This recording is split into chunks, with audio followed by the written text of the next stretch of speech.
build it like it's supposed to be. Not a one-hit wonder.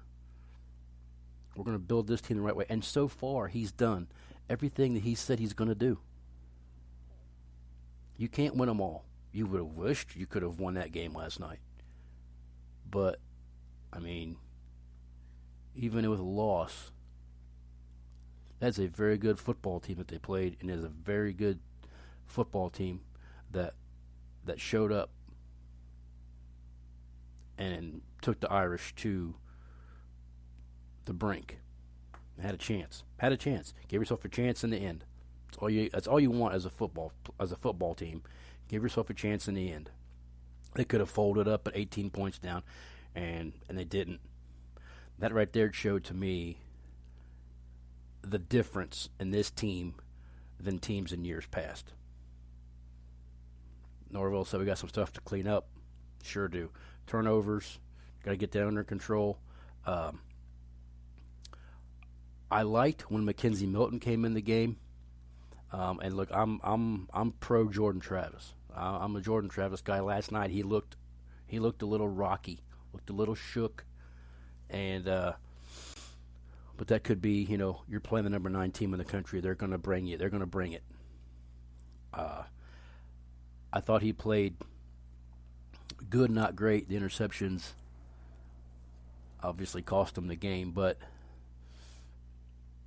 when he lost his helmet and had to come out, and Milton's right there, he comes in, and his very first throw, it's a 2nd and 10 or a 3rd and 10, I can't remember exactly which one, but he makes the throw for the first down, and it was like instantly, you could tell there was a difference. The defense is like, oh crap, we have to back off. We can't play all these guys in the box to shut down Travis now, because now we got a guy who can make these throws. And then there was a throw across the middle where he hit Keyshawn Helton that got him down to the 4. That I'm not sure how in the world the ball was even completed, but it was a beautiful throw. It missed the defender. Helton caught it, got him down to the 4, and really energized this team for yet another FSU touchdown. It's hard for me. Look, I said, from on my social media or whatever, I don't care who the quarterback is. I'll root for either one of them. I'll root for Mackenzie Milton. I'll root for Jordan Travis. I'll root for Chubba Purdy, Tate Rodemaker. I root for them all. Geno English. If they had to play Geno English, I'd root for him as well. But I really like Jordan Travis. I think he has the heart of a lion, and he's everything you want in a quarterback. And he's better. He's better already this year than he was last year. You could just see that some of the throws he made, and some of the things that he did were just better. I'm usually not a big fan of 2 quarterback systems, just because I'm with Danny Cannell. He says if you have 2 quarterbacks, you have 0 quarterbacks.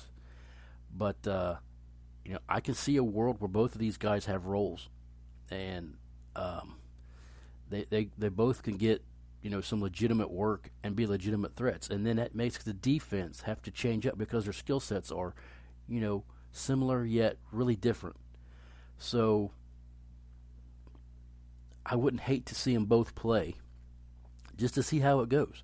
And this might be something that you might see next week against Jacksonville State, since it's a game that FSU should win pretty handily. Is that they do experiment with a little 2 quarterback system, just to see how it comes and how it turns out. But all in all, this, even though it was a loss and there are no moral victories, it felt different. This game felt different. It felt different from the beginning. When Jermaine Johnson was able to get a little bit of pressure into the backfield. I'm not counting what he had 2 sacks and on how many hurries and tackles for loss, but just him getting into the backfield was something we didn't see much last year. And he lived in the backfield the whole entire first half. Now, in the second half, it must have done some adjustments, or at that point, you're getting a little bit tired because the defense was on the field for a good portion of the game. But, it kind of slowed down, and, you may have some issues there with tiredness and fatigue, but Keir Thomas on the other side, he ended up with a big old sack. So these transfer guys that they got in, made their presence known, and we had pass rush that we hadn't had as Florida State fans for just Brian Burns. It's been a few years, and it's exciting to me. It's exciting to what we have to build on, and how they're going to go about it, cleaning up these mistakes and doing what they need to do to get ready for Jacksonville State, and then I think it's Wake Forest after that. But I'm not 100%, but cannot be any more proud of this team for the grit they showed and the fight and the heart and the dog that they had in them last night. Jarvis Brownlee, I thought he made some really nice plays. Had a couple of real nice hits behind the line of scrimmage. Made a couple of nice open field tackles. And I love Jarvis Brownlee. I think he has a huge future at Florida State, and then maybe even blossom into an NFL player. He's got a lot of dog in him, and you want that. And I thought he played very well. I thought other than the passing yards, the one touchdown that Cone threw in the end zone with Travis Jay was guarding the guy. Man, you couldn't have better coverage. The guy just went up and made a catch. And it was almost like Travis Jay almost caught the ball. I mean, you can't have better coverage, and that's just whatever. That's a 50-50 ball, and it just went the other way.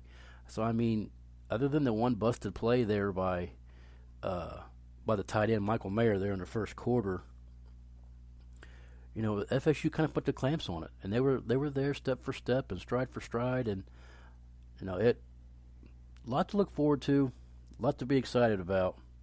And we're looking forward to this season for sure.